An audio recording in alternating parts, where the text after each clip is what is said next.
అలా అండి. ఇంక ట్రైన్‌లో అయితే ఇంక పార్ట్ 2 అనమాట. తాతోళ్ళు, పెద్దవాళ్ళంతా కలిసి అయితే భజన చేస్తన్నారు ఇక్కడ.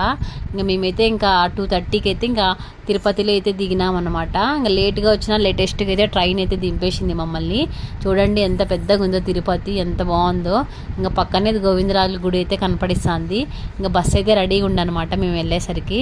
ఇంక బస్సు అయితే ఎక్కేసినాము. మధ్యలో ఇంక చెకింగ్ కోసం అయితే ఇంక ఆపుతారు కదండి. ఇంక అక్కడైతే మేమైతే ఇంక బ్యాగులు మేమంతా మమ్మల్ని అంతా చెకింగ్ చేసినారు. ఇంకా మా టికెట్ వచ్చి ₹440 నలుగురికి కలిసి. ఇంకా నెక్స్ట్ అయితే ఇంకా బ్యాగ్ చెకింగ్ ఇక్కడ. ఇంకా మా పాప అయితే ఆతృత పడుతుంది బ్యాగ్ తగిలించుకోవాలని, బ్యాగ్ కోసము. మేము ఆ బస్సు అయితే ఎక్కేసేసినాం. చెకింగ్ అయిపోయాక తిరుమలలో అయితే దిగేసినాం అనమాట. ఇంకా అస్సలు మంచి అయితే ఎట్లా కురుస్తుందంటే ఇంకా ఆడో పాట వేసుకోవాలా మంచి కురిసే వేళలని, అంత చల్లగా ఉందన్నమాట. 6:30 అయినా కానీ ఎంత చల్లగా ఉందో, అసలు మంచు కురుస్తూనే ఉంది. పార్ట్ 3లో మళ్ళీ చూపిస్తాను.